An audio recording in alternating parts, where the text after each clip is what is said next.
seeing this recording button somewhere? Sure. Yes. Yep. So hello again in our monthly SPWLA Iraq meeting. My name is Mazen Al-Hilali. I'm a senior petrophysicist with Look Oil International with their project in southern Iraq, Basra. Our meeting today with Mr. Rose, he will discuss and present a case study about utilizing interactive petrophysics. It's called interactive petrophysics. Yeah. Okay, petrophysics software. It is actually very famous software in Iraq. By the way, it's used by many universities and students, and I believe some operator as well. I will leave the mic for Dr. Mohammed. Okay, then I will make a short 2-3 page PowerPoint, then we'll go for the full webinar. Okay, thank you, Mr. Mazen. Hello, everyone. Today is the 11th of November, 2024. We at SPWLA Iraq chapter, we are excited to welcome you and to have you join us today. My name is Muhammad Jawad Zainul Abidin, VP of Technology at SPWLA Iraq chapter and Senior Faculty Member at Petroleum Engineering Department, College of Engineering at University of Kirkuk. The 9th webinar in 2024, Production Logging Analysis Utilizing Interactive Petrophysics IP Software of Geoactive, will be presented by our speaker, Mr. Rose Brackenridge. Welcome to you again, Mr. Rose Brackenridge. Thank you very much. Dear attendees, note that during the presentation, we will send a link in the chat box to join this SPWLA Iraq chapter on LinkedIn. Thank you, and the floor is yours, Mr. Mazen. Okay, thank you, Dr. Mohammed. Okay, just I will make a very quick presentation. Okay. Let me just share. You can see my screen or not yet? Where is the sharing button? Not till now. Not now. Yeah. Oh, I found it. Okay.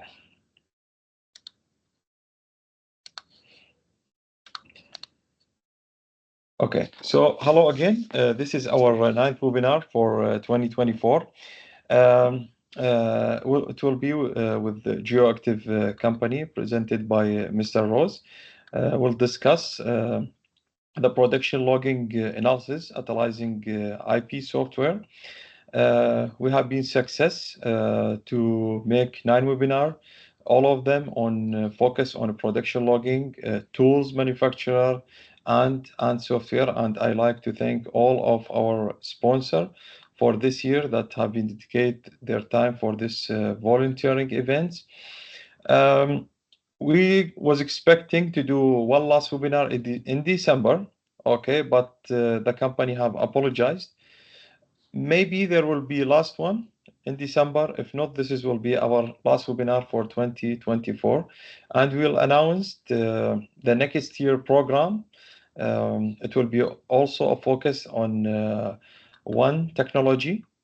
Okay, we decide a few subjects and we'll announce later, early in January. We will provide a super learner special certificate for several attendees that have been attended more than 6 of our webinars for this year, and we will be happy if you can join our Iraq chapter. Kindly keep your question and answer at the end of lecture. You can write it in the chat box during the lecture, and we can discuss it later. This is to save some time for the lecture. Thank you all, and the floor is yours, Mr. Rose. Okay, thank you. Let me just share my screen. Okay. And I will off my camera. Hopefully you can you see my slides? Yes, extremely clear. Okay, good. Okay, well, good evening, everyone. thank you for joining, and thank you for taking time out of your busy day to sorry, come and Ross. Sorry, interrupt you. I'm sorry. You can also introduce yourself. Okay. We didn't introduce yourself, probably. Okay. Okay. Take the liberty. Okay. Thank you so much. Yeah. Okay. Yep. Thanks everyone for coming. Today we're going to talk about production logging, a little bit of the theory, and how we use IP software to interpret data from production logging. So I'm Ross Brackenridge. I'm one of the product managers from Geoactive. So Geoactive are a company that provide subsurface software, mainly to the oil and gas industry, but we also supply to other alternative energies like geothermal and carbon capture projects. We've been around for quite some time. We weren't always called Geoactive. You might have known us as a company called Synergy. We were Lloyd's Register for a while. But now we're Geoactive. We provide two main software products, which is called Interactive Petrophysics, IP. And we have another product called Interactive Correlations, which is IC. So I originally studied computer science, but I was living in Aberdeen. I was immediately working for a oil and gas company. So I've been in the industry 26 years. 15 of those was with a major wireline company where I was a log analyst, a geoscience manager, and eventually a business development manager. But throughout all of those roles, the common thread between them was that I was involved in cased hole. It was always the cased hole side of the business that I was involved in. So, so I've specialised in casing inspection, cement evaluation, production logging, pulse neutron. I then, when I moved to what's now called Geoactive, I've been with them for 11 years. And I have been designing, creating, and promoting cased hole software within IP. So IP originally was more focused on open hole data interpretation, but we've been building up the cased hole side of things for the last 11 years.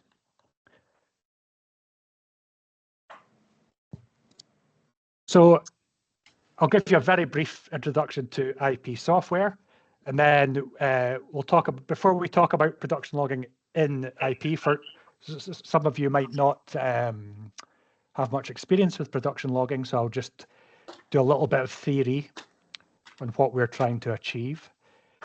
We'll then look at the workflow within IP for our sort of conventional PLT tools, and then we'll look at workflows for the more advanced tools when we're in horizontal or highly deviated wells. We'll maybe look at some benefits and case studies, and then we can have questions at the end.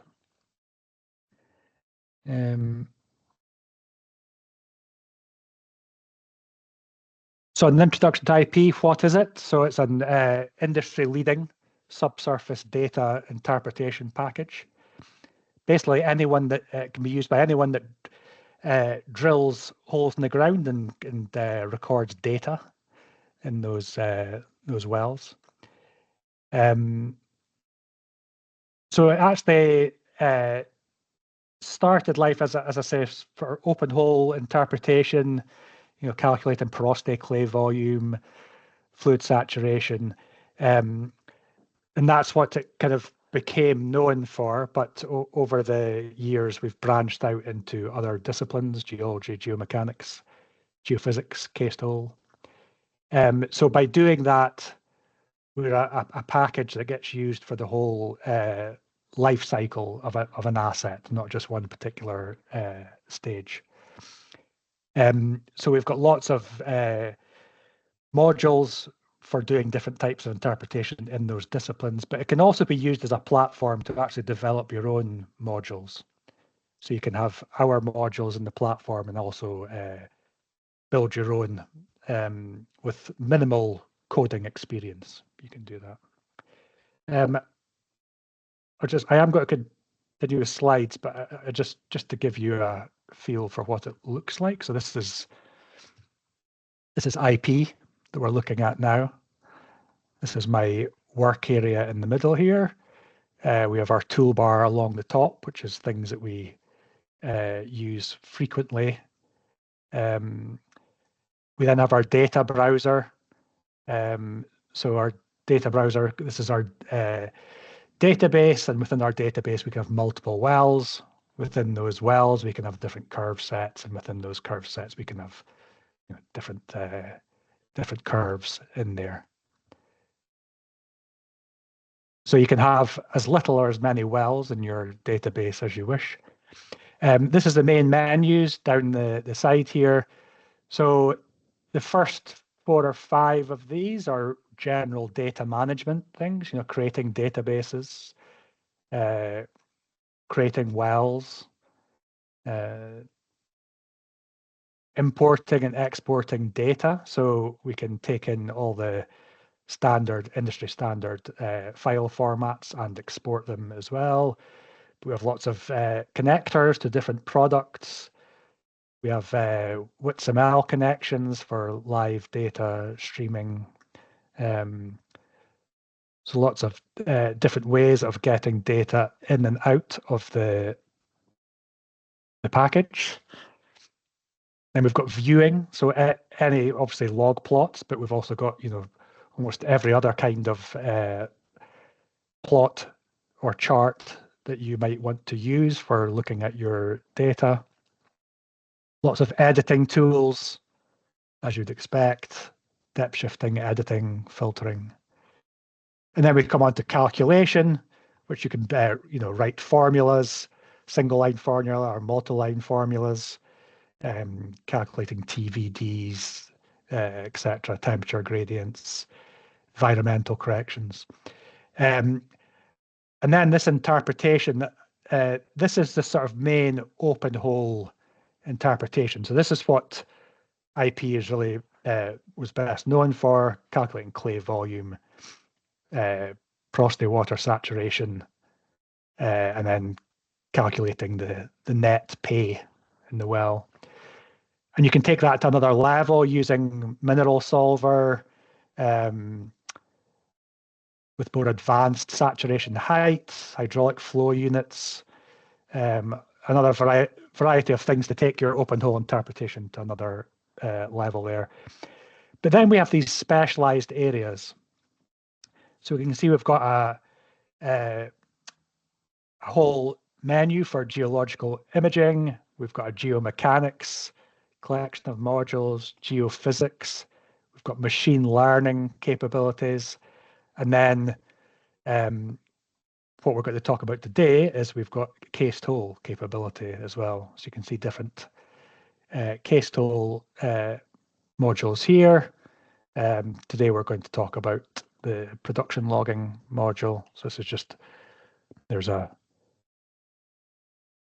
interpretation that's sort of been done in this particular well. So you can see all these from the menu. They're like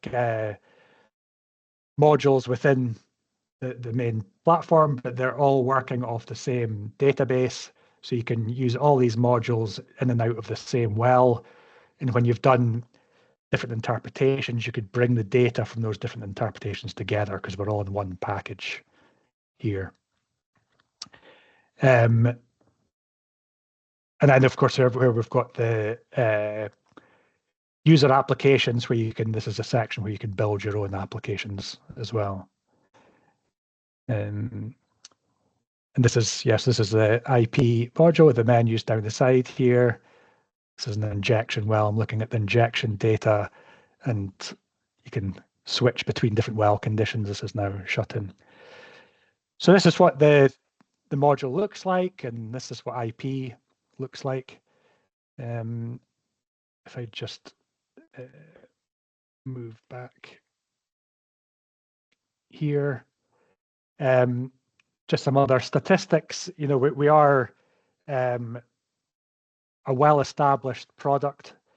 Got about 20% of the global petrophysics software market. So that means that, you know, globally, any oil and gas operator that you go into, if you talk to their petrophysics department, there's a good chance that they might be using interactive petrophysics. And we're used in 85 different countries. We have 790 different licenses. But within those licenses, you might have multiple seats. So there could actually be up to 6,700 individuals using IP at any one time if they all used it at the same time. We spoke just earlier about the product being used in universities. That's something we're very keen on, getting people using in the universities. We donate licenses to many universities across the world, and yeah, 500 different customers that we've worked with. This is how, so it's established as it's a very big product now. You know, it's grown over the years.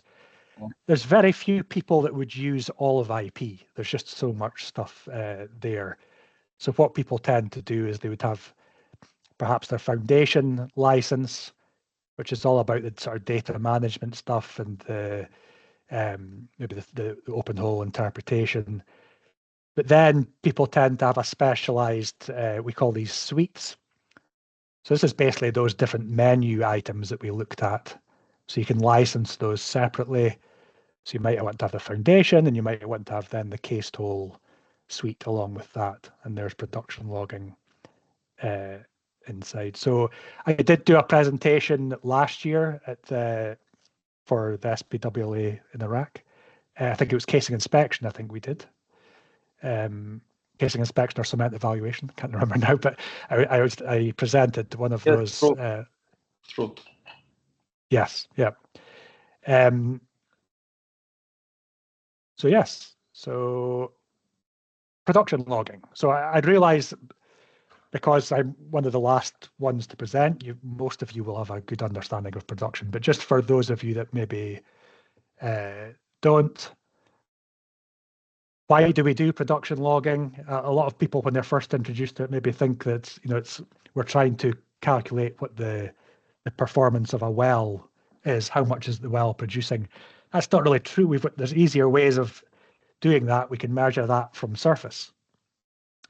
What we're actually trying to do with production logging is build up a picture of exactly what's happening downhole.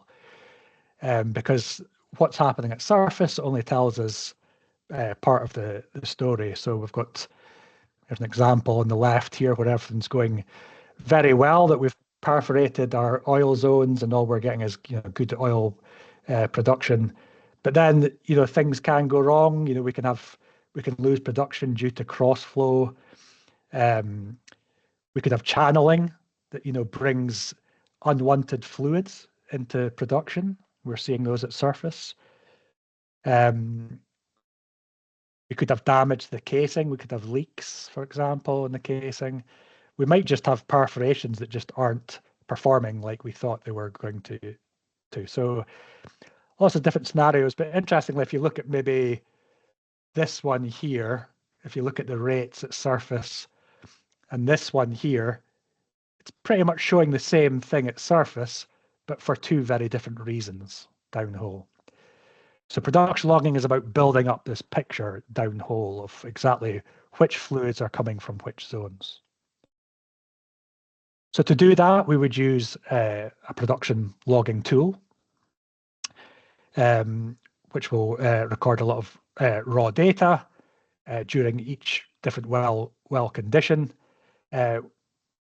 But just getting the raw data from these tools is not enough. We need to take that raw data and do an interpretation of it before we can build up that picture. So production logging tools, a basic production logging tools made up of these different sensors, gamma and CCL for depth reference, so we know where we are within the well.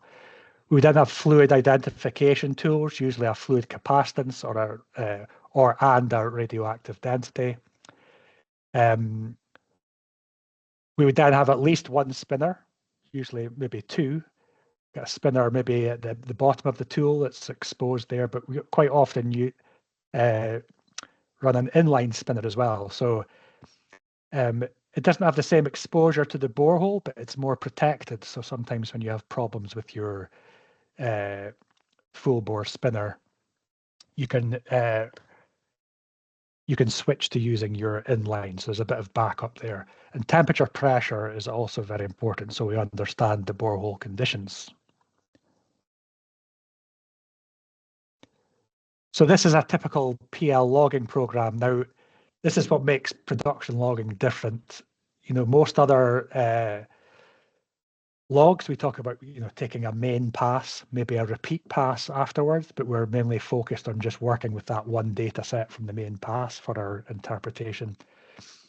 Production logging is very different because we record multiple passes within different well conditions, and that will become clear why we do that later on. So we might have the well shut in, we run various different up and down passes at different speeds, then we flow the well, do the same. We might do another rate, we might do a sort of half flowing rate as well. And we should always try and record surface rates at the time for reference as well. So by doing this, usually you would get a LAS file, that ASCII file for each of these passes, and you build up quite a collection of different files. So you've got multiple files to deal with, not just one or two.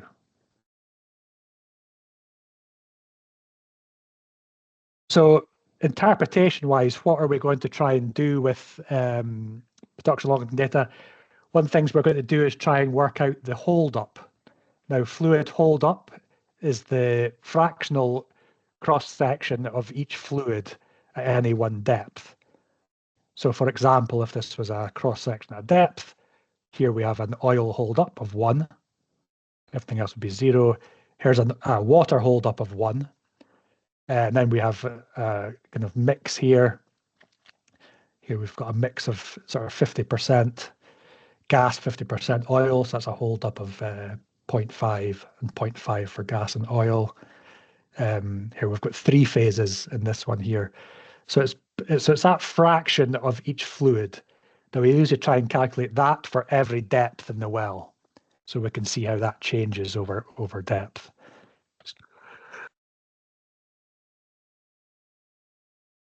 Excuse me, well, I just had to sneeze there, sorry.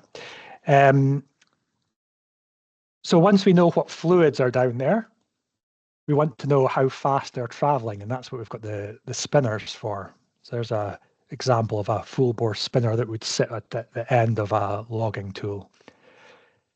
But that spinner doesn't tell us how fast the fluid is moving. All that spinner tells us is how many times it is spun round within a second. So we get all these curves at different line speeds, and each of those spinners will have a different RPS, that's revolutions per second. So what we can do, and this is where the multiple passes comes into play, if we take a section of data, if we average those each of those curves, we can then cross-plot that data. And by doing so, this is line speed, and this is spinner. Now, the tool moving is pretty much the same as the fluids moving. So by doing those different passes at different speeds, we're simulating how the tool would respond with different flow rates. So by doing this, we're getting, this is a conversion really. This is how do we convert RPS into an actual fluid velocity. So we get a slope and a threshold from these lines. Once we've got that, we can use an equation to calculate a fluid velocity. So we've gone from spinner data to fluid velocity. That, again, that's calculated over each depth. So we know what fluids are there. We know how fast the fluids are moving. Then we can, by taking those together, we can then start working out the volumes, how much volume of each fluid is being produced from each zone. There's a lot of things that come into play when doing that.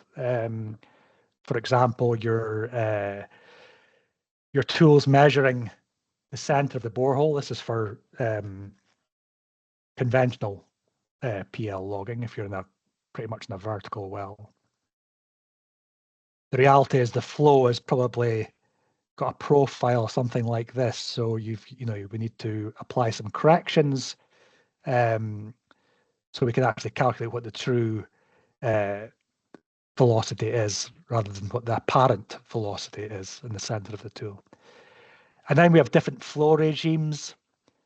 So different ways that the well could be flowing depending on how much of each phase there is. And we need to consider slippage.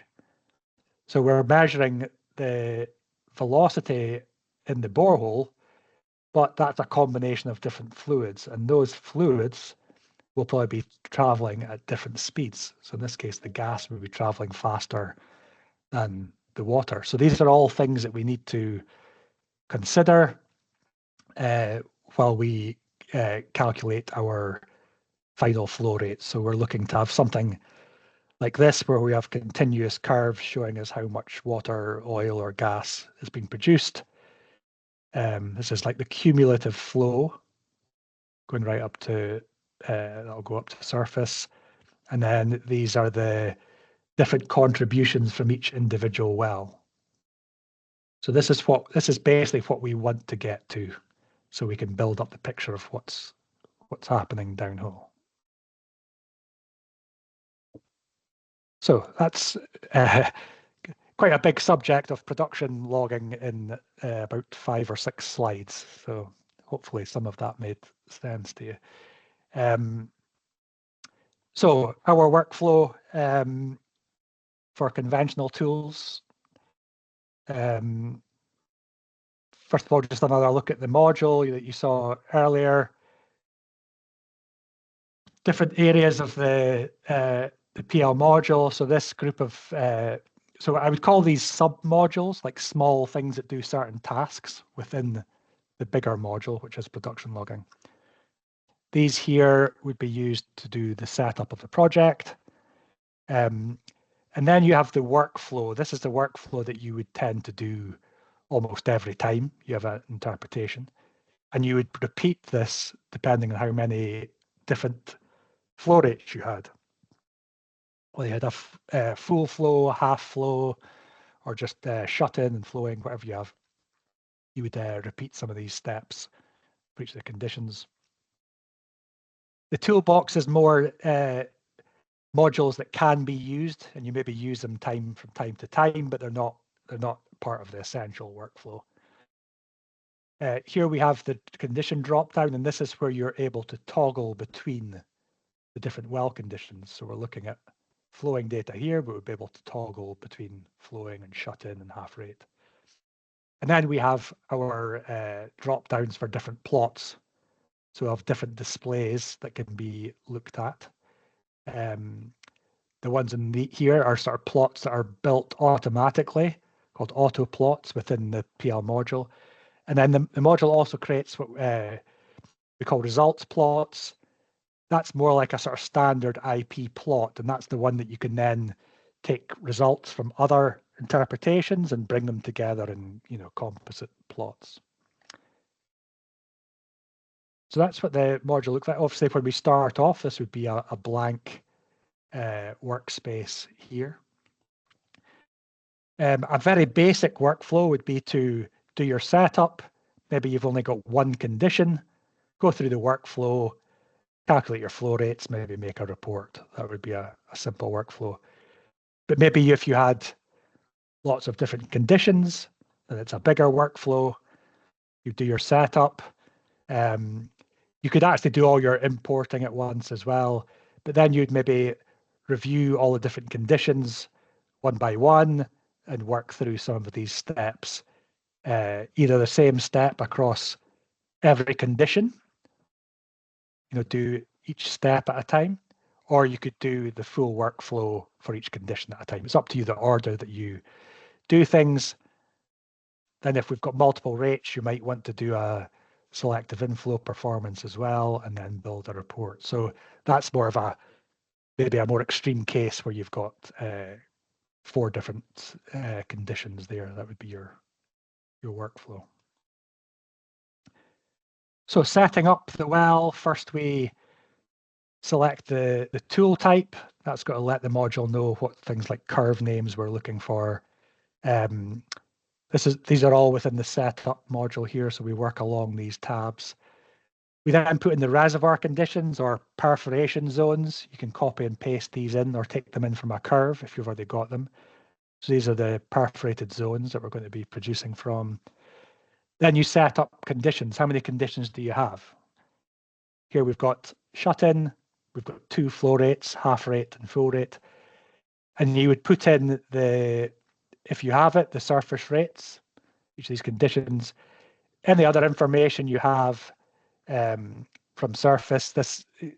Some of these are optional. The main thing that we're going to use would be the surface rates here, because we're going to use them to compare what we calculate from the log data with these rates at surface. So that's pretty much the setup. You can also bring in a well sketch as well if you want, or a well diagram. And you can actually change the defaults of the plots that we've got set up in there, but you typically don't need to do much in these tabs. Then we come to import the data. So we're usually starting with LAS files or ASCII files. So you could select those all at once. The module that then try and read that data based on the tool that you've selected, and it'll try and match what each of those curve names is. So most of the time, it's going to guess what these all mean. That's cable speed, that's a gamma ray, that's a fluid density, temperature. If it doesn't, you can help it along by something it doesn't recognize. Say, well, this one is a spinner here. It's maybe not the name that you were expecting, but so you can, if required, you can help the module identify the incoming curves. And then we also have to, so we know what the curves are coming in, but what do all these different files actually mean? What do they represent? So in this case, you can define that. Here we've got, these are all flowing, so it's a producing condition. So I've said these all belong to my P1 condition. The module will be able to work out this automatically. By looking at the cable speed within the files, it will recognize this as a down pass and these as an up pass. And it will also give a number to each of those based on the logging speed within each pass. So the main thing you need to do manually is identify the condition. The direction and the pass number are pretty much done automatically for you. So what that's come up with, it's come up with a suffix that's going to be attached to any curve that comes from this file. We'll have this suffix. That way we can always identify the curves from the different passes. And what we end up with is within the IP browser, then we've got a curve set representing our PL analysis, and we could have hundreds of curves now, because we've got multiple tool sensors, and for each of those sensors, we've got different passes. Okay, so that's bringing the data in. So it would, once you've imported the data, it's going to automatically display the data. So this all pops up automatically. So you can see here, it's created, in this case, 2 different conditions. This is our shut-in workflow. got our shut-in data. And if we toggled this, we'll get our flowing data. Here's our flowing. So every different color here represents a different pass. Now this drop down here defines what those different mean. So for example, this red, solid red curve here represents the spinner data from the slowest down pass. The blue one would be from the fastest down pass, and so on. So at this point, you can review your raw data. You might already be able to interpret some things going on. You can see maybe in this one, we've got a fluid contact in here that we'll clearly see on our fluid densities and capacitance. And then in the flowing one, you can see we've definitely got some production coming out of this perforation. So you start building up a picture of what's going on. You can also see maybe where there's bad data as well. You can see that on this case, the fluid capacitance doesn't look right on it. It looked good on the shut-in data, but it's looking spiky and then flat on the flowing data, not what we would expect. Not uncommon for a capacitance to do that. So once you've reviewed the data, you could also start making edits. So any of those tracks that you see here, if you right-click on one of those tracks and say expand, what you get is this. So the track would expand to take up the full workspace, and then you get these buttons up here. These are your editing buttons. The first one here is for depth shifting. So you can highlight a reference curve. This is what the R button's for. So you select your curve, click R as your reference, then select the one you want to shift, hit highlight. Then you can click on the depth shifting icon here. And that would let you interactively pick up and drag, in this case, your gamma rays up and down until you felt that they were all on depth with each other. And then you can finalize that shift. And as it does that, it will shift all the other curves from the same pass. Because if you're shifting the gamma ray from one pass, obviously that would mean that the other curves would need the same shift from those for the other curves. So that's depth shifting. Other edits we can make. We could actually just do some editing. So again, you highlight the curve that you want, and you can choose a type of editing. Can be freehand drawing. So if you've just got a spike, you could highlight that, say freehand drawing, and just start drawing over this spike, for example. Any edits you make, so the edits are overwriting your main curve, but in the background, it creates a backup of all those curves. So at any point, you can go back to your original curves before any of your edits. So you might want to do some despiking, take out some bad areas of data here. Then you can do some filtering. In this case, you choose which curve you want again, and you can actually interactively start clicking this number up and down. This is representing the strength of the filter. As you're doing that, you can see the curve filtering real time, and you can decide what that sweet spot is of over filtering or under filtering. Once you get it just right, you can apply the filter. So now we've tidied up the data. We're happy with the data that we've got. We can go on to the next stage of the analysis, which is the averaging. So for things like fluid density, capacitance, temperature, and pressure, we want to have one final curve for these, for each of the well, for shut-in and flowing, we would have one final curve of each. You have the choice. You could maybe average all of the passes, Well, there might be some bad passes. You can switch them off before you average. Or some people like to think that maybe the slowest down pass might have the best quality of fluid identification. So you might want to just make your average from one pass. Totally up to you, flexible. But once you have done that on each of these curves, you then see the black dotted line through here. That's representing your final average curve from each of those sensors. Now we want to calculate velocity. So we choose the spinner we want. We had a choice of two spinners there. We've chosen one.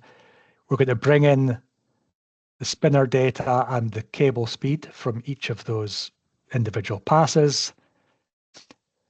At this point, then, it asks us which zones do you want to do your spinner calibration over. So you could type in some values if you wanted, but you can also click and drag these zones interactively. So for spinner calibration, I would always be looking for a zone that's static. You know, one that's what could be in the shut-in data, or even if you're in flowing, if you get enough data below the bottom perforation, that's a good static zone.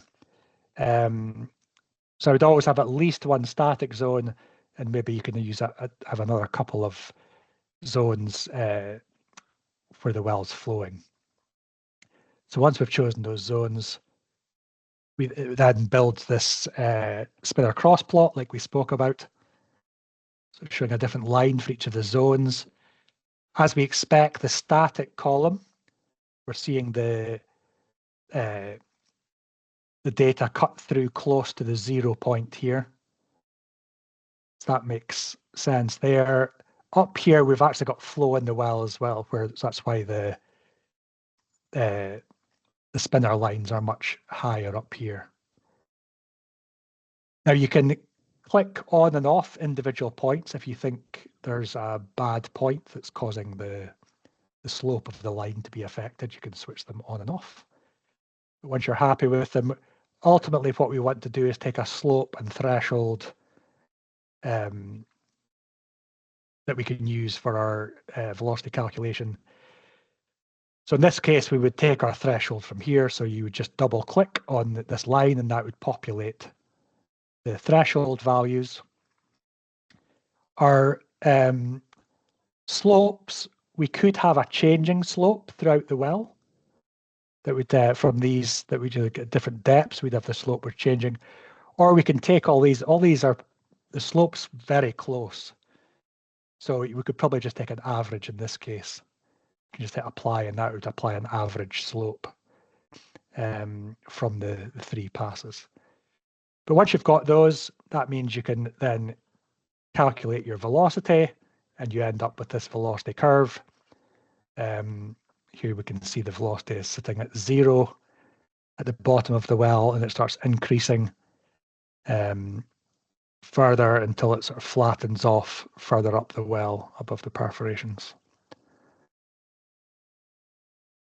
Okay, so now we have a velocity curve. We've got, before we can actually calculate flow rates, we need to do this stage of the workflow. So this is PVT. Why do we do this? Because what we see downhole, at downhole conditions, where the pressure and temperature is generally higher, is going to be different in terms of volume and density than what we see at surface.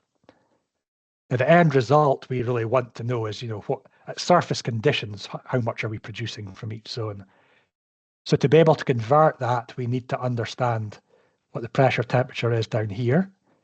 And then we need to use some form of correlation to then convert what that same data, those same fluids would be at surface and downhole, and how it changes. So it's building up the understanding of what we're expecting to see in terms of fluid properties downhole. And that's the module there. We put in the fluid properties, salinity, gas gravity, etc. And then that gives us a table where we see the properties of each different fluid at each producing zone. Okay, so these are different producing zones here at different depths, and this is how the you can see there's very minimal change in the fluid properties because these producing zones are right next to each other, but you can see some slight differences. So now we know what the density of the fluids are we expect downhole.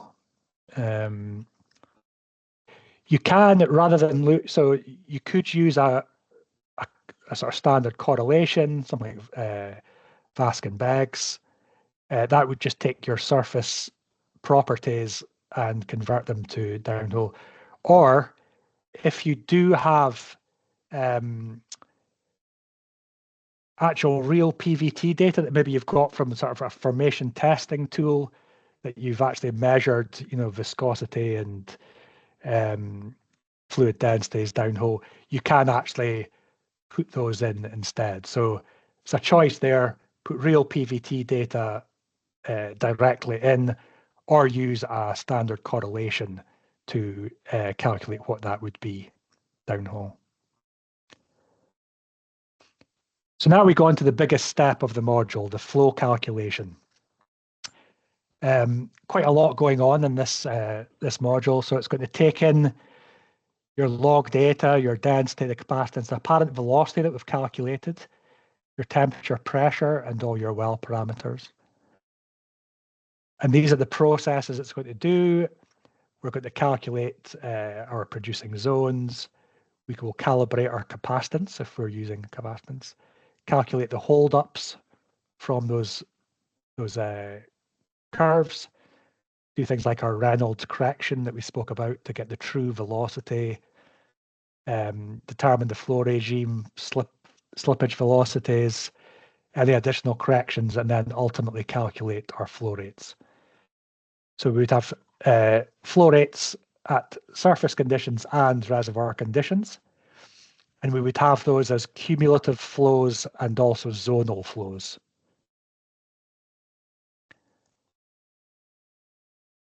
So this is what inside the module. I haven't taken you through every step of this module, but ultimately you end up with these are all the parameters that you've or data values that you've come up with so far in the workflow. You've defined your reservoir zones. All this came from the PVT calculations. So we know exactly what the fluid properties are for every producing zone. We've then got our deviation and hole diameter each zone. And then this is the data, the log data. So this is the averages of each of those: pressure, temperature, density, fluid velocity, water holdup. So we're getting values for each of these in each of the zones. And then ultimately we're calculating this, which is the final production rates. This is showing the rates cumulatively. So you can see it starts with very little flow at the bottom zone, and as we get higher, we start seeing the volume of flow for gas, oil, and water building up until we get our maximum flow rate. And that's the same values kind of that appear as curves on the work area as these are calculated. So this is cumulative and this is zonal. So what we would do at this stage is compare our top zone flow rates at surface conditions, and then compare them with these. These are the surface rates we put in at the start of the workflow. So by comparing with these, hopefully these are quite close. If they were very different, I would suggest going back into the workflow and maybe see if there's something we've done wrong. Maybe we haven't calculated the velocity, have we used the wrong data or the wrong passes. But if we're quite close, which with production logging is probably as good as you can hope for, really, because I mean, surface rates themselves probably have a sort of 10 to 15% error on them. But if you're quite close and you want to actually get exactly on with the surface rates, you can do some surface matching. For 2 phases, it's automatic. You can click a button, it'll come up with some of these additional corrections, and it will update all the zones to match surface. Not everybody likes to do that. You don't have to do it. But ultimately, here is our final continuous flow rate of each fluid and our zonal contribution of each fluid.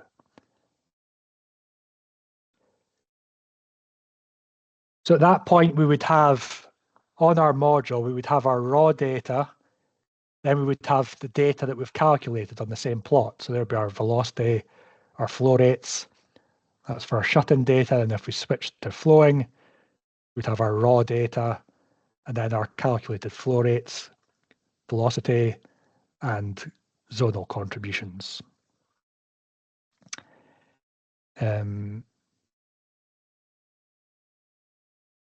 Another thing we can do in the workflow is we can calculate these inflow curves. This is optional, but what this actually does is you can choose a sort of window length, and it's going to work out how many barrels of each fluid is being produced at each depth. So it's like a rate. It's barrels of fluid per foot at each depth. And what you end up with something like this is so at the main inflow point, this is the inflow curve it's created, you get this big increase where most of the fluid's coming in, not so much here, then it increases again where you've got the main entry points. So what you can do with that inflow curve then is you could compare that to if you have permeability, like open hole permeability from the well, you could compare that to your permeability, and you'd like to think that it should have a similar character to that.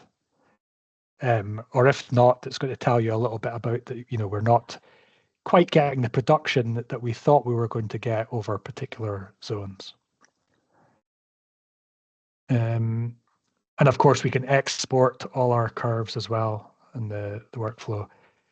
And go to reporting, we can make A4 pages of our results, and we can export those. This is pretty much the tables that we saw in the module as an A4 report page with all the different flow rates, different conditions.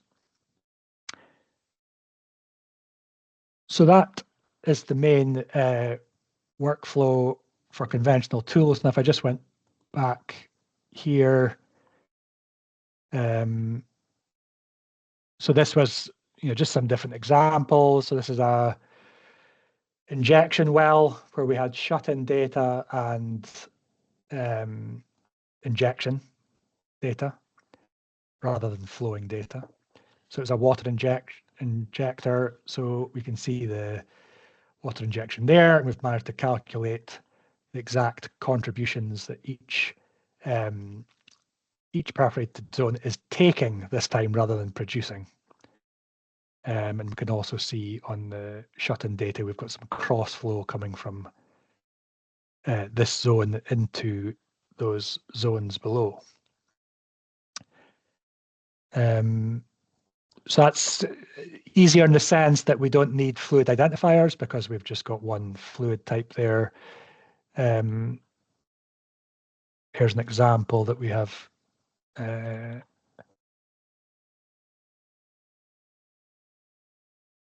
2 phases and shut-in data. We've got clear borehole contacts here.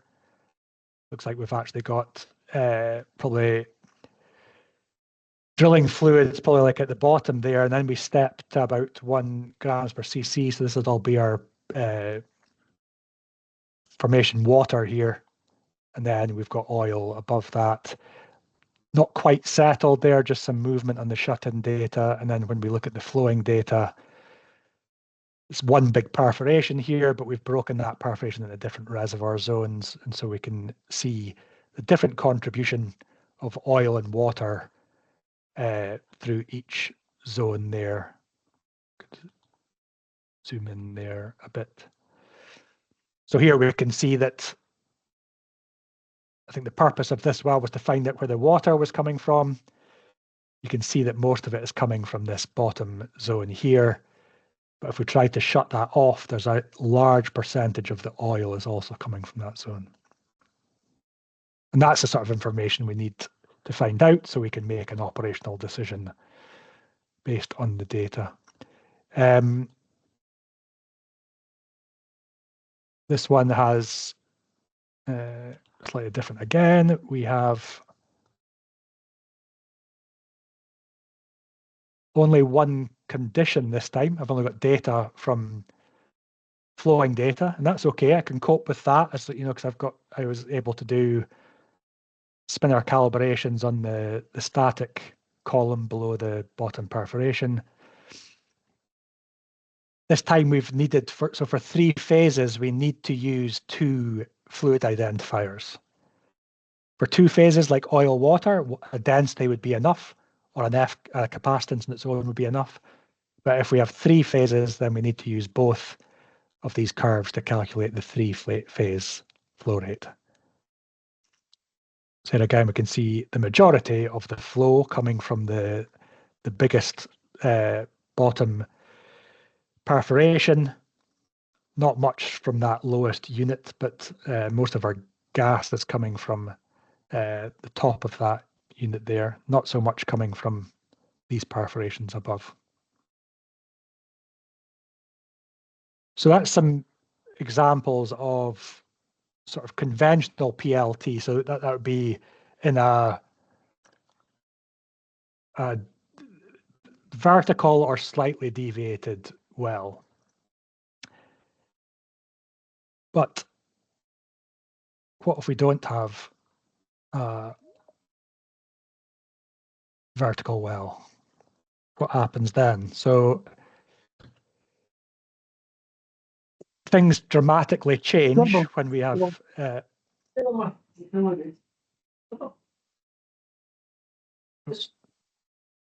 sorry, I thought that was a question. I think it's just a bit of background noise. Yeah, Mike, for this guy. Okay. Okay, thank you. So when we're dealing with vertical wells, the good thing about that when we're measuring with a tool that sits in the middle of the well is that it's pretty much symmetrical what's happening. So if we measure in the middle with a bit of clever corrections like our Reynolds correction, things, we can get a good idea of what's happening across the whole pipe. But what if we're horizontal? Then we've got gravity kicks in, fluids separate. If you have a tool that's sitting in the middle of here, you might only see one fluid. You might be seeing all water or all gas. You're not going to see both. Then if we started, if it was a undulating well that we've got, if we start moving uphill, if you like, what we see is the hold up changes. Now this is pretty much the same flow rate right across here, but it shows how different it would look under different conditions and different deviations. What we would see is the borehole would be more filled with the heavy phase, like the water. That would be traveling quite slowly. And then less of the borehole would have the light phase, but it would be traveling faster. And then if you came downhill again, the opposite would happen.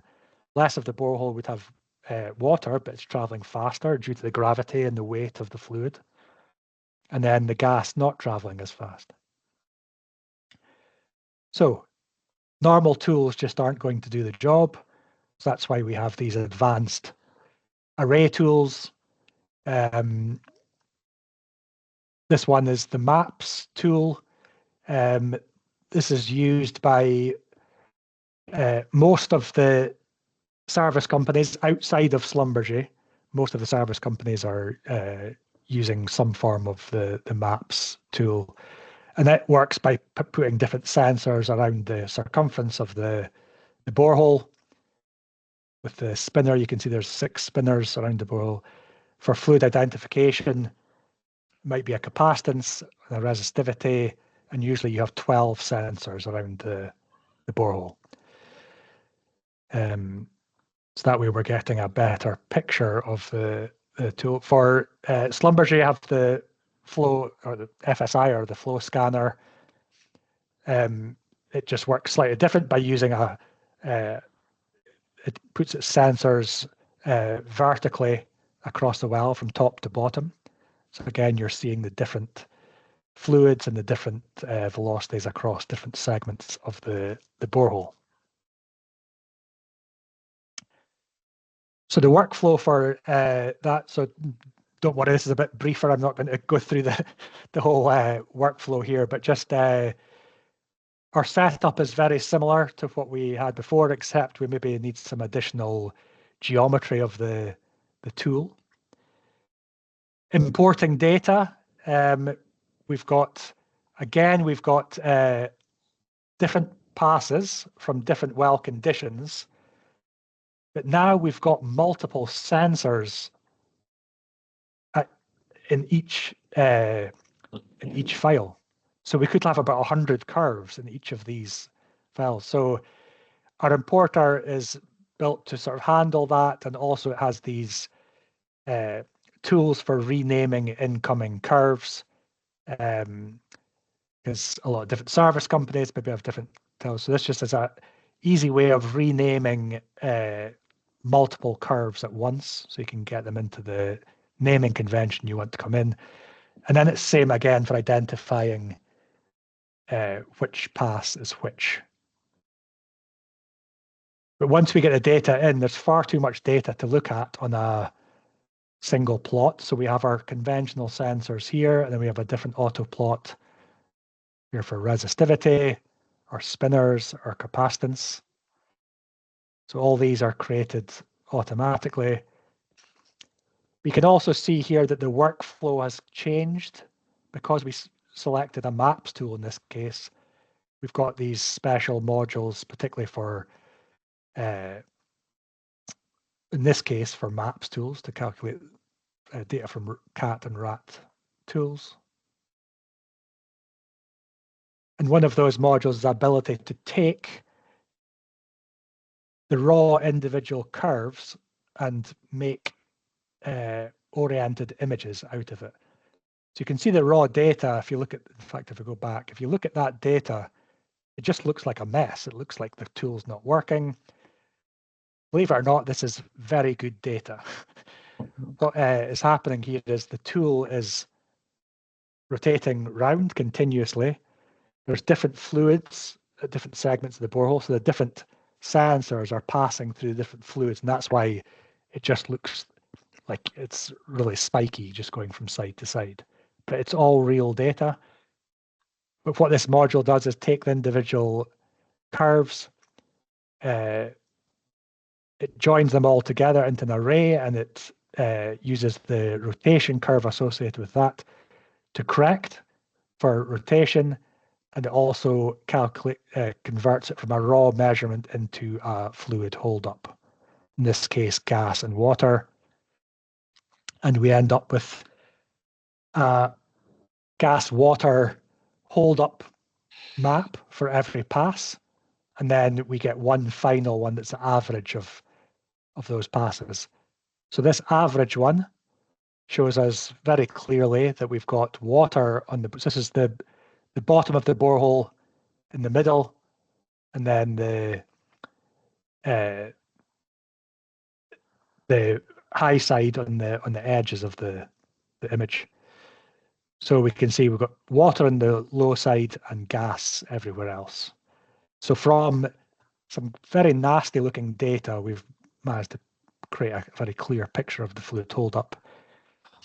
Spinner data gets more complicated because we have 6 spinners, mini spinners around the borehole. So we need to calibrate all of those spinners at once. So we've got a completely new way of doing that because we need to know what fluid each of those spinners is in at any one time. So we bring in the hold-up information along with the spinner and line speed. We do these cross plots. And we can filter this to show, well, only show me the calibration when we have gas or where we have water, and we can look at each individual spinner. Ultimately, we're going to come up with a slope and threshold for each of the spinners. We then calculate a velocity for each of the spinners.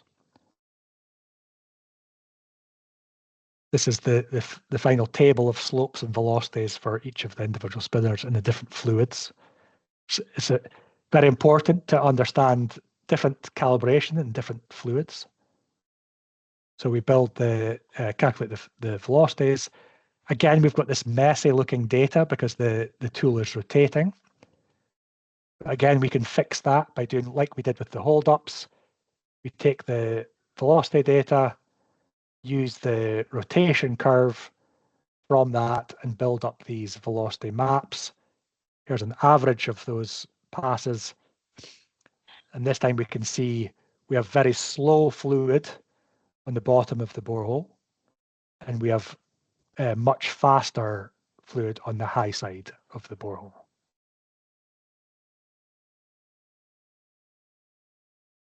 Then we can bring that data together. So this is the flow calc array for our array tools, bringing in all the data we have so far. Here's the geometry of the tool. And at this point, we can decide how many segments we want. So that's how many segments of the borehole we're going to break this up into. We could have maybe just 3 segments, and that means that each segment will have a bit more data in each segment. Or in this case, I've tried to get as many segments as I can. So I've got 9 segments. So we're going to calculate a result for each segment of the borehole. And that's going to give us a sort of better definition, sort of higher definition of what's happening downhole. This is the results we get. There's our 9 segments. So the bottom, so this is every zone going from the lowest zone up to the upper zone. This is our velocity for the different segments, the top of the borehole to the bottom of the hole. Here's our hold up for the different segments. See, gas at the top, water at the bottom. And then we can, from the velocity and the hold up, we calculate individual flow rates for each segment of the borehole. Now that's important to treat each segment separately because you need to marry up the right velocity with the right fluid. So we do it by segment, and only then do we add all the flow rates together from the different segments to get the total flow rates that's coming from. But in this case, by looking at the data in this example, initially we thought we just had gas and water being produced, water on the low side going slower, gas on the high side going faster. If you actually look at the velocity has actually gone negative at the lower segments. So what we're actually seeing is most of the water on the low side is actually traveling back down the well. So we're getting very high velocity gas that's lifting some water with it as it's being produced on the high side, but that water is not reaching surface and it's falling back down the well.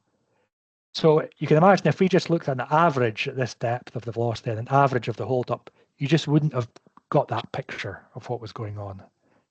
So very important that we designed it around this using segments of the borehole. Again, we can do some surface matching the final results if we wish to. We've also got a way of calibrating our mini spinners to the velocity from our inline spinner, which might be a bit more accurate and not affected by the borehole that some of the mini spinners can be. So ultimately we have our final flow rates here. And there is we can do vertical or horizontal plots in IP. So in that case, I did a horizontal plot of the results. So you can see at the bottom here, the producing zones, the gamma ray, this is our velocity image, low velocity on the low side, high velocity on the high side. It's the same thing as a histogram there. Negative velocity we can see now, positive velocity. Here's the water on the low side, gas everywhere else. You can see that as a hold-up chart. This is how much water is moving, how much gas is moving, and these are the total flow rates. So we can see that almost all the gas is coming from the toe of the well, really. This is the toe here. We're not really getting anything. In fact, we're actually losing some gas to this perforation higher up here. So again, from that very quite nasty looking raw data that we get from these tools, we can take that data and start building up a clear picture of what's actually happening downhole.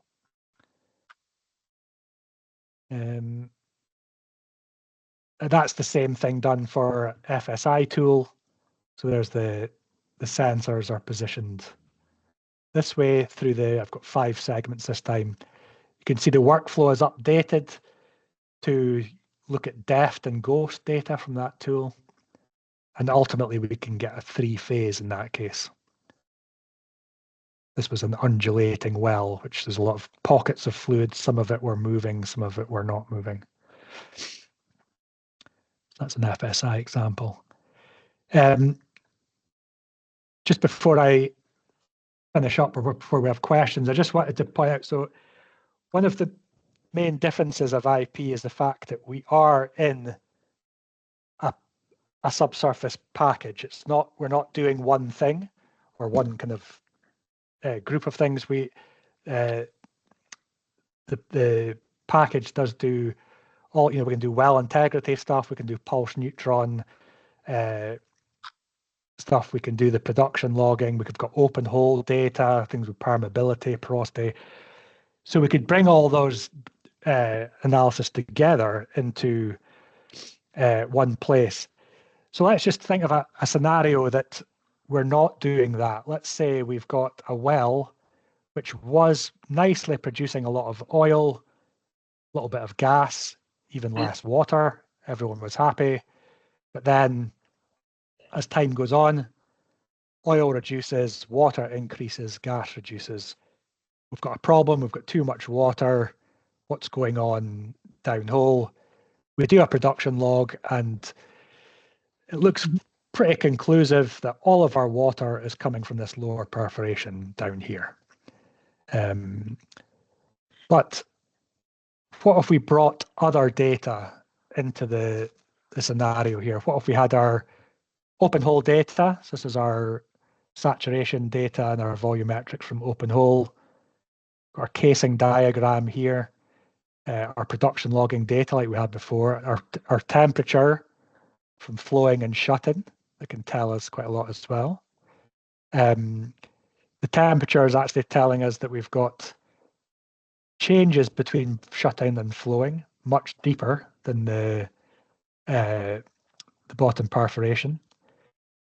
The gamma ray between case toe and open hole is very different through here as well. That's suggesting that there's radioactive scale buildup.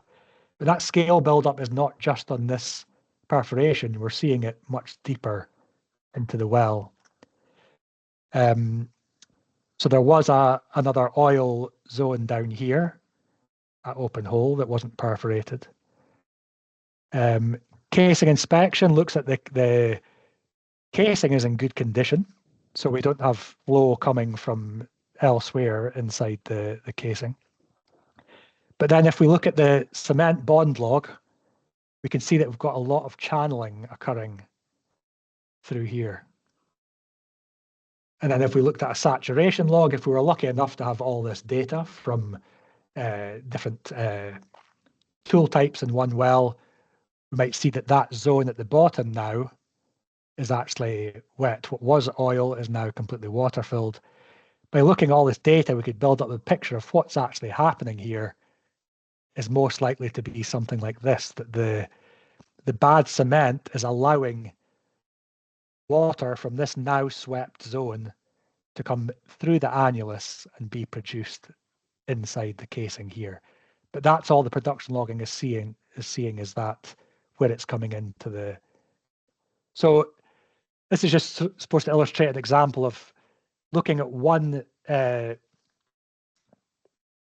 data set in particular, at one time. Doesn't always give you the full picture. That's why a lot of our, working for a service company, which I did for a long time, you tend to sort of look at one tool type at a time. For operators now, this is an opportunity to start looking at data from all different data from different service companies, maybe all in one place, and build up the big picture. That was pretty much all I had. Just to emphasize the benefits. One package for doing all of our subsurface data analysis. Everything in the IP is reasonably fast and intuitive. By bringing everything together, we can hopefully get better insights, by having all our cased hole data in one place alongside OpenHole. Can give you cost savings. You're looking at one package rather than multiple packages, and that also means that there's a shorter learning curve. You're not needed to learn multiple packages and use them all at once. So thank you for listening.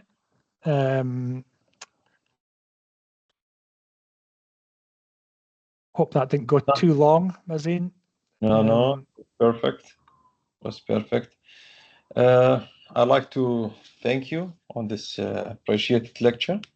I believe now we have quite an idea, IP have been really developed to encounter the challenge and the interpretation of production logging on conventional and for the multi-array tool as well. Okay. Yeah. Myself as a daily user or daily interpreter for production logging data, I believe this software can deliver sufficient needs. Okay. For any cased hole geoscientist or petrophysicist or log analyst. So there is a few questions in the chat box, and anyone can also raise its hand if you want to ask a question directly. You can read the chat box. Okay, I'll stop sharing. Sorry, I'll stop sharing my screen. I'll keep my camera on, and then I can start reading. Okay.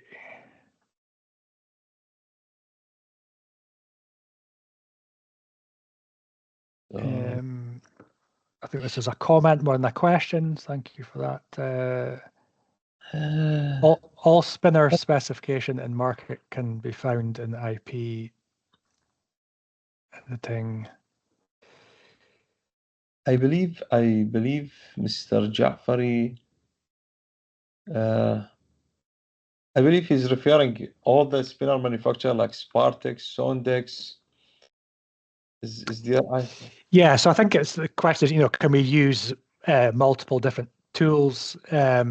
Yes, we can. So for the conventional workflow, there's absolutely nothing stopping us bringing tools in from.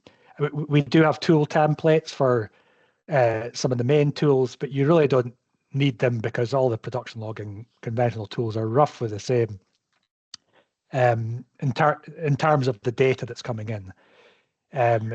So yes, we can bring in data from any of those tools. You can build special curve response charts, maybe if you've got a special chart for the capacitance from that service company. So it's fully flexible to build a workflow around all those data types. The advanced array tools are a bit more complicated, so we've had to build specialist workflows for those tools. So it's not quite as interchangeable. But most people seem to be using maps and FSI. There's also the open field tool that's out there now as well. I haven't got that to show you examples of it, but we are working on getting that tool in, so it'll be a special template for that.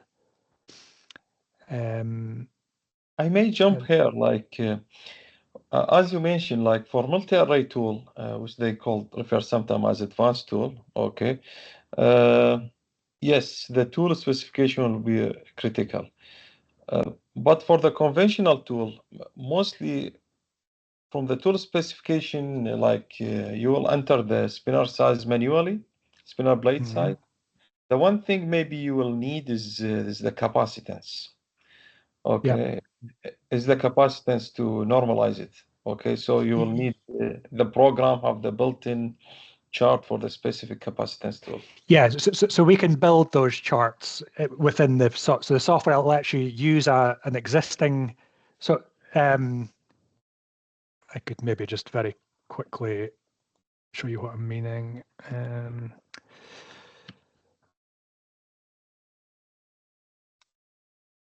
And this one.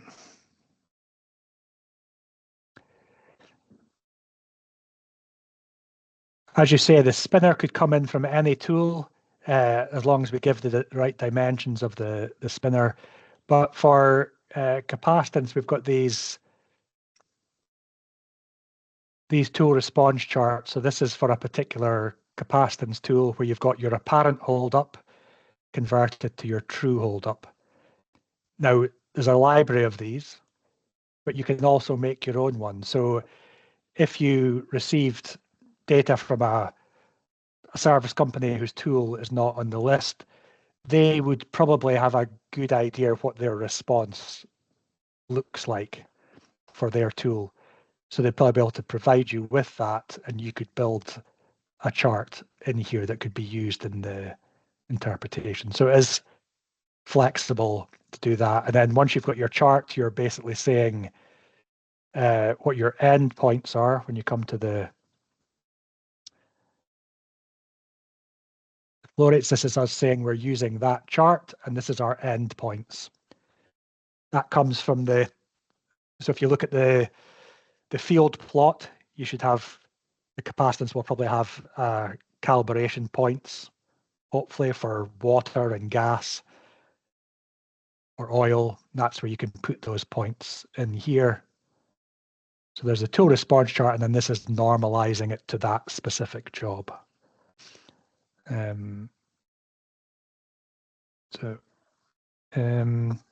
this is really great to have all these capacitance chart. You know, this is let's say normal practice in the other software. Okay, it's nice to see it in IP as well. There is another question from Mr. Ja'fari Muhammad. I'm not sure if you read it all the time. We have linear relationship between cable speed and spinner speed. In case we observe non-linearity, and this indicates error in acquisition. I wonder if he's speaking about one of the actual data sets that I was looking at. One of the slides I had shut-in data, so we had like straight line speeds and straight. So I saw one cross flow on the injector in your case studies. So Yes. I'm not sure if he's maybe asking about the why that was happening on the. Maybe he can speak. Are you there? Ja'fari here? Ja'fari Muhammad. No. Oh. Yes, he said. You can ask your question directly if you like. Yeah, he raised his hand, but maybe he can't speak. You can unmute yourself.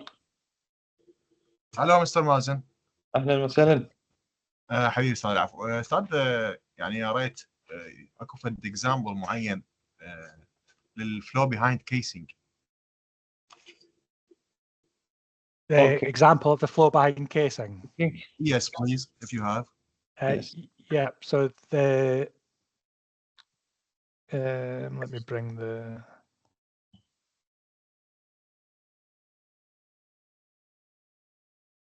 Share again. Are you talking about this?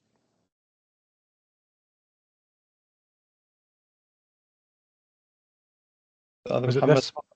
Muhammad Rada? Yes, yes. So what was the question? I'm just asking now. Most common use is the SNL, the noise log, but sometimes they use the temperature log. So can we have an example about the temperature log for flow behind casing? So this is the temperature here, but that was recorded on the PLT tool string. So this is the shut-in and flowing temperature overlaid with each other. So where there's no flow, it overlays, and then where there is flow behind casing, it's separating here. I don't have a noise log as such in this example. It would have been good to have a noise log.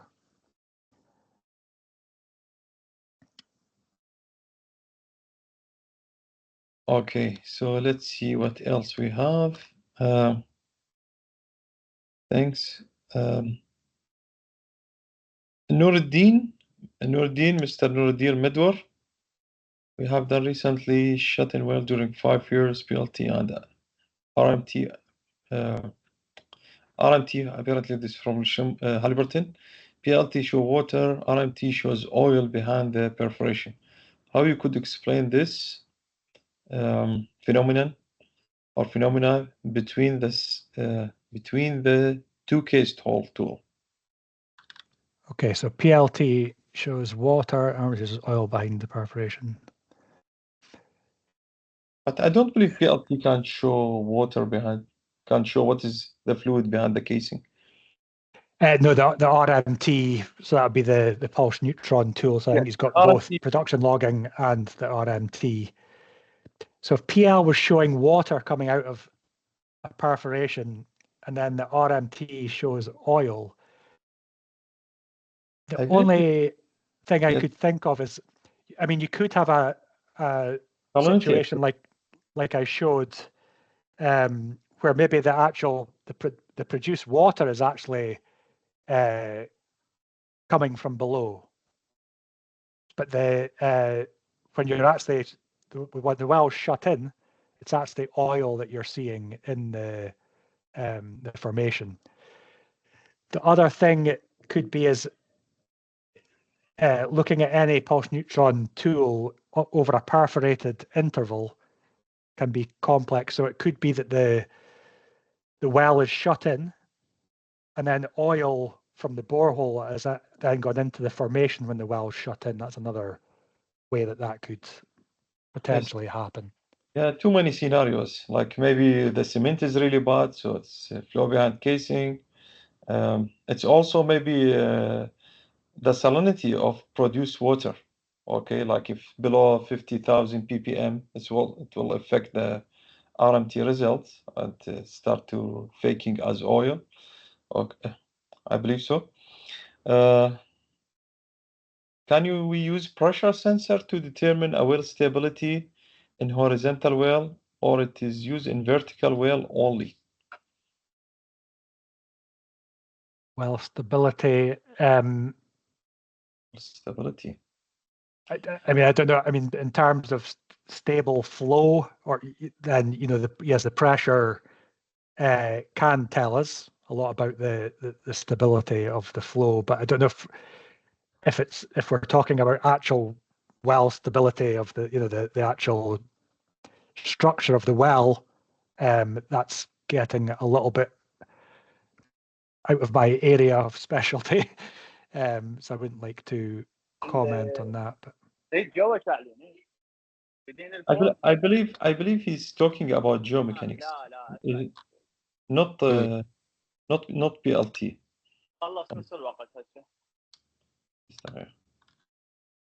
So just unmuting a few user. So I believe this question is related not to production logging domain. Okay. So let's see. Thank you, SPWLA Iraq. Thank you on attendance link. We will send email. We'll send email after the lecture if anybody like have been attend live to this webinar, he can reply back on our email, and we'll send him happily the certificate. Sorry, just one question before we round up. Yes, please. My name is Mustafa, and I'm joining this presentation from Dubai. Thank you very much for organizing this topic. It's quite interesting. And IP, like the presenter has mentioned, it's a very powerful software. And I'm happy that there are lots of features that are being, populated on the application. My question has to do with the temperature log that you showed now, where there seems to be separation when you look at the pressure gradients. Was there any reason for that? Sorry, I mixed that part. I know you must mention it. Yeah, so the two, the temperature logs were from, one was from the well was shut in, and one was from the well flowing. Now below the, now what you will see when you overlay those is if there's no production in the well, they should pretty much overlay in that lower part of the borehole. But once you have any kind of production, which the flowing curve is going to see, but the shut-in curve won't see, you start getting a separation. So you start seeing the temperatures changing because of the flow. Now, what we saw on that example was that started happening deeper than the lowest perforation. So that suggested to us that there was something else going on, not just at the perforations, but deeper. We're not seeing it in the borehole, but it tells us that there's something happening outside the borehole. Oh, okay. If I, for instance, if I want to start processing PLT today, I know you have mentioned some surface data that you need to request from your client. Do you have a standard checklist that if I want to start processing PLT, I can send that checklist to my clients and say, okay, please provide me this list of data to complement my final interpretation? You had mentioned PVT.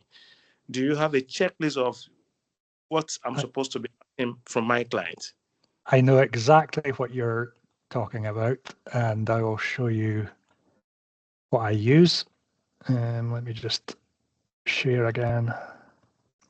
Is it part of what you are going to be delivering for this at the end of the talk for us? I could give you this, yes. If everyone's welcome to have this. So this is just a Word document that I created. Okay. If I was doing a interpretation for a client, they're going to send me the data, but it's not just the data that I need. I need to know more. So rather than have 20 emails going back and forward, asking each question, I send them this blank and just say, can you fill in as much of this as possible, please? This is a PVT information, what the casing sizes are, the perforations, what the flow rates are at the different conditions. This is more about the log itself. So this is what type of tool it was. Some of this stuff you'd be able to get from the field print if they provided. But yeah, this is what I use. Okay. So if I could share a blank version of this with the group. That's no problem. Yeah, that would be helpful. You can share it on the chat box. You can share or not? Yes, I could. I'm not sure if I've got an empty one. That actually, let me just. I could actually. Yeah. It doesn't actually matter. I could share that one. Job info. Let me try and go to the chat.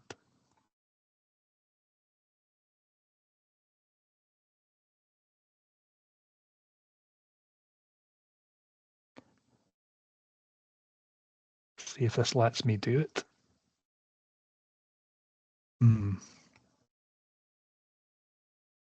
I think maybe security is stopping me from doing that. So I'll maybe I can email it to yourself, Mazin, and maybe you could distribute it to. Yeah, and Mr. Mustafa can reply back on our email asking for this one, and we'll send it to you. Okay. Inshallah. And you can have a copy. I've sent a PDF of the slides. Did you receive? No, I don't think I've sent that. I will send you a PDF of the slides, and you can share those. Yes, please. As Yes. well. Usually, just to we don't share the slide only upon request. Okay, because we send the video, but sometime we get request to get the slide. Right. Okay. No. Okay. There was just one last question that I didn't answer on the chat there. It said, in some version of noise logs, there is an inline spinner. Is there any application for this spinner in real life? Because all the service companies seem to ignore it. Yes, there definitely is an application for it. So the noise log is obviously going to hear anything that's going on inside the pipe. But the noise log will hear things inside the pipe and outside the pipe.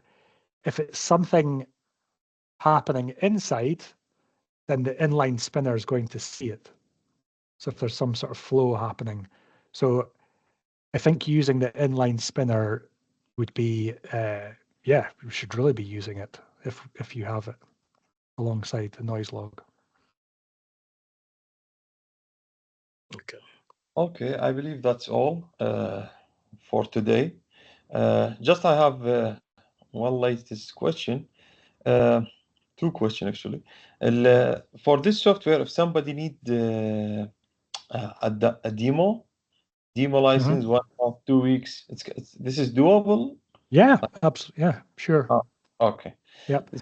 Because some people maybe need to test it, practice it, compare it with what they used to do, or maybe they have older version. Yeah. Okay. Yeah, that's no problem. You can just get in touch with, I mean, you can either contact myself, or if you just go to the Geoactive website. Okay. And for actually, regarding, you mentioned some universities using this one. So what is the deal usually for the university? Do they ask for, they have one piece? It's usually complementary licenses that they have. We sometimes ask to get some feedback from the users of what they liked and what they didn't. But yeah, for education purposes, we don't sell software to universities. We donate software to universities. So. Okay. And just we are planning ahead for the next year. You mentioned something about machine learning. I saw ND is very active on this one, machine learning. Yes. Yeah. So it is implemented already in the IP. Yeah. So we've got a whole range of different. We can do like curve prediction with a lot of the different modules. We can also do classification, which is more like for rock typing, things like that. But yeah, we've got a whole variety of different methods, from neural networks, fuzzy logic, DTA is another method that we use. So yeah, we'd be if you're doing a topic on that, we would be delighted to. And pulse neutron is already there, huh? Pulse neutron. Pulse neutron's there for. We can do sigma, carbon oxygen, and also like gas analysis for the tools that have the extra detector. Okay, this is great. This is great. So we'll keep you updated with the theme of the next year. I believe we'll be happy to get some volunteer time from Geoactive again. Okay. Yes. I'd like to thank you. Sorry. Yes, please. One last question. Is there any reason why you don't make IP public, like TechLog? I know you take pride in the work you have done. Some of us could argue that IP is a more powerful software. Maybe that's why you don't want to make it public. Is there any reason you don't make it public like TechLog? I wasn't aware that TechLog was Never public. No. Yeah, you usually have to pay someone who said. No.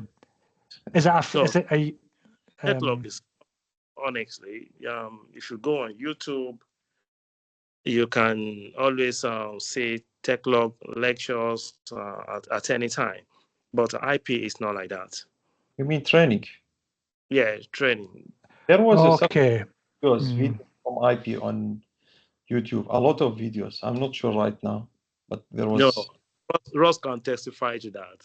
There is no IP modules that is once you click on it, you can't move further on it on YouTube.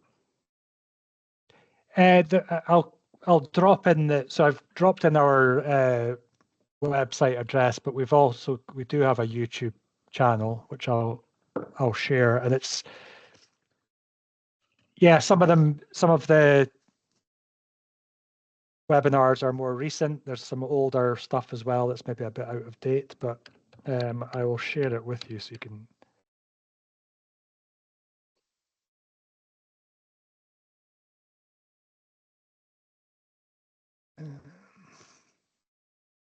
I particularly have sent a note on this in the past on your website, and I remembered I also chatted with Postpona about it. Okay. I'm not sure I got any convincing reason for you not to make it open. Like, I mean, we do give a certain amount out in videos, tutorials. We also, for anyone that is using the software, we do provide, we've got 24-hour support. So if anyone's is using it, they do get that support. I get what you're saying, that people that haven't actually bought it maybe aren't able to see the same level of training. But if you are using a licensed version of IP, we can fully support the training, and not just formal training. We can just have support sessions with our users. We do it all the time. So okay. Yeah. Thank you, Mustafa. Thank you, Rose. Okay, Dr. Mohammed, if you want to say a last word. Yes, Mr. Mazen, I would like to thank Mr. Rose Brackenridge. Mr. Rose Brackenridge, thank you for your insightful and informative presentation for today. Thank you to everyone who joined the SPWLA Iraq chapter webinar today. Hope to see you at the future events. And bye-bye. Yes, thank you all. Thank you very much. Thank you. Maybe this will be our last webinar for this year. Maybe if we not get confirmation for the next month, and we'll keep you updated with our plan for next year. Thanks, Rose. Thanks, Dr. Mohammed. Thanks, our attendee. See you. Okay. Thank Bye-bye. you. Bye. Bye all. Bye all.